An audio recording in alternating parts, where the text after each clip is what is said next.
carriage ride is quite short, but I am thankful we did not walk, as the chill night air seems to permeate even through my cape upon stepping outside. Ernest had insisted we use the carriage, as he was unable to escort us this time, due to having to arrive at the gathering with his fellow officers.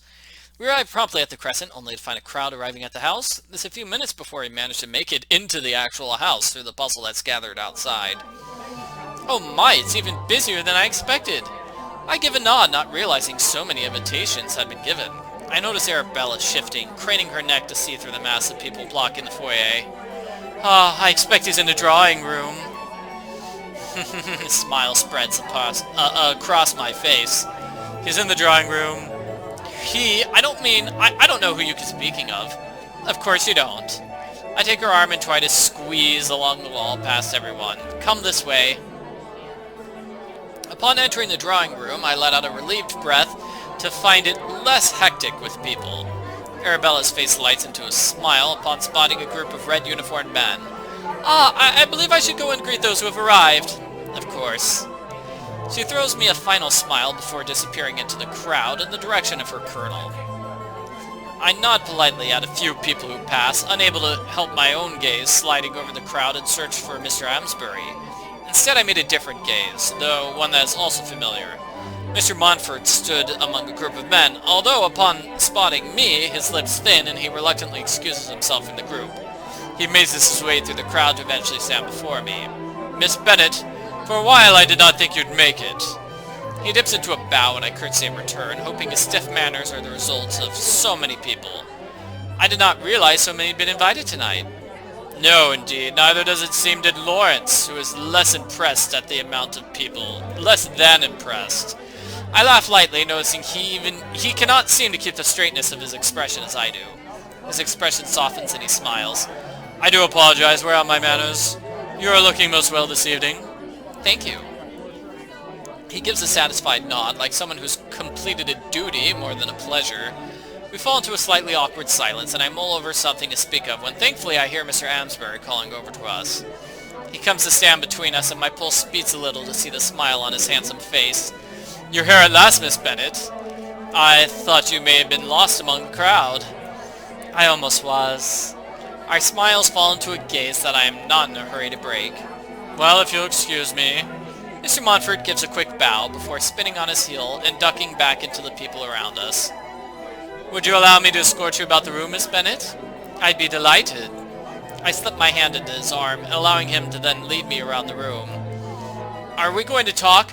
We should talk about what happened. Our passionate kiss earlier. Are we just going to pretend that didn't happen? Because I can't pretend it never happened. I can't forget it. As the evening progresses, I spend most of it with Mr. Amesbury, and as distracting as his company is, I cannot keep my thoughts from the swindler. Not once does Mr. Amesbury speak of what happened just hours before. I wonder how he can be so composed when he holds such a secret. It is then I decide it's finally time to have my own fun with him, as he has been so bold to have with me as the swindler. We've been enjoying a few rounds of the card game Lou, when I have my first chance. You win again, Miss Bennet. The bounty is yours. I reach forward with a bright smile to swipe at the small pile of coins glinting in the center of the table. You're practically stealing from us with the amount you've won. Lady Steer's words give me an idea, and I turn my focus to Amesbury, who is staring at me from the opposite side of the table. Don't you have knowledge? That is something you have more knowledge on than me, isn't it, Mr. Amesbury? He flinches at my question, stiffening slightly and frowning in confusion. Well, I don't see why I would. Though he smiles, there's an uncertainty to his tone. Eventually he shakes his head, obviously thinking the question nothing more than a random remark. I attempt to stifle a chuckle, enjoying this far more than I probably should. After everyone's satisfied with cards, the tables and furniture are pushed aside, allowing room for dancing. I really think, that did not strike me as a really cutting remark. Let's choose a different option here. We'd say, I believe I have learned that trait. I do believe it's a trait I may have learned from someone I know. I keep my focus fixed on Amesbury, noticing his gaze falter for a moment and his brows shift together in an uncertain frown. I proceed to collect up my winnings, the comment passing over everyone except Mr. Amesbury, it seems. He shakes his head, the smile returning, obviously passing off the comment as nothing more than a mere remark. Okay, well, okay, it doesn't look like, I can say something to really jab at him. After everyone's satisfied, we do some dancing. I'm a little disappointed that Mr. Amesbury has to go away as a host, but he at least promised me a dance when he's done. I stand to one side, happy to see Arabella and Ernest taking to the floor. As I'm about to move away to find a drink, I find someone walk up behind me. Oh, Mr. Montfort! I apologize, it was not my intention to startle you. Lawrence has asked that I offer you a dance whilst he's otherwise occupied. That'd be wonderful, thank you. I take his offered hand, thankful to be doing something other than standing by myself in a corner. He leads me to the center of the room, each of us taking a place opposite one another. Though he offers me a polite smile, it seems a little strained. I suddenly wonder if he does not enjoy dancing at all. As the music begins, we take 2 steps closer. His smile fades a little as we meet in the center. You must be proud of your achievement here tonight, Miss Bennet. Well, it's good to know I helped making so many people happy. We part again, the music chiming around us. Another couple dance around us before we step together. He pulls my hand above us, our arms arched over our heads. He keeps far more distance between us than the other couples, though. Again, he's all polite smiles.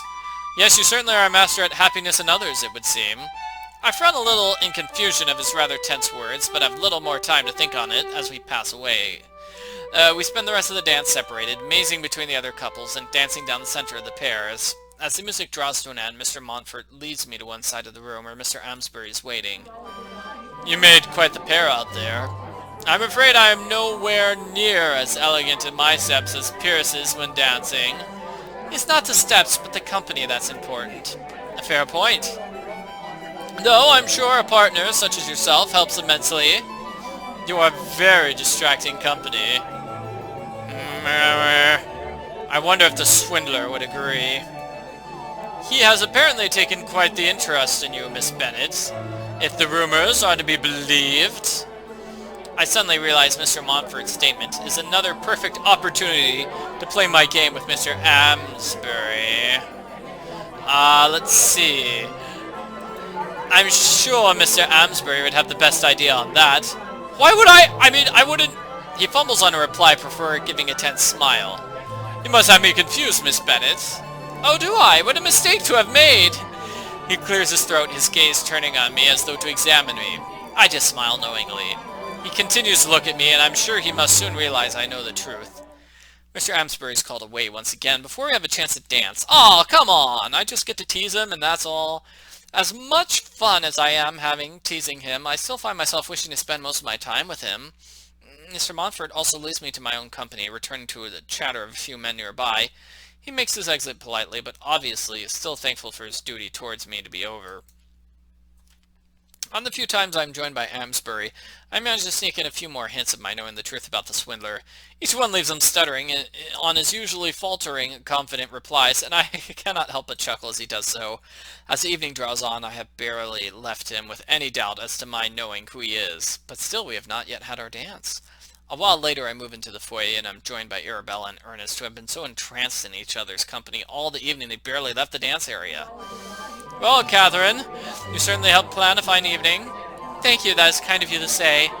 Though I don't believe I've had as big a part of preparations as people have been led to believe. Oh, nonsense, you underestimate yourself. I would agree with Arabella. As he says this, they catch gazes, blushes forming on both of their faces. They smile to break the stare. And where is Mr. Amesbury? Every time I've glanced at you this evening, he seems to have been drawn to you. I'm not sure that is quite true. There's no need to be coy about such attractions, Catherine. The music shifts, signaling the start of the next dance. The dancing is starting once again! Please go and enjoy yourselves. I believe we shall not be the only ones. My brows arch in surprise at her words, but my confusion does not last long as I feel a hand rest gently on my shoulder. Miss Bennet, I was hoping I could have your hand for this dance.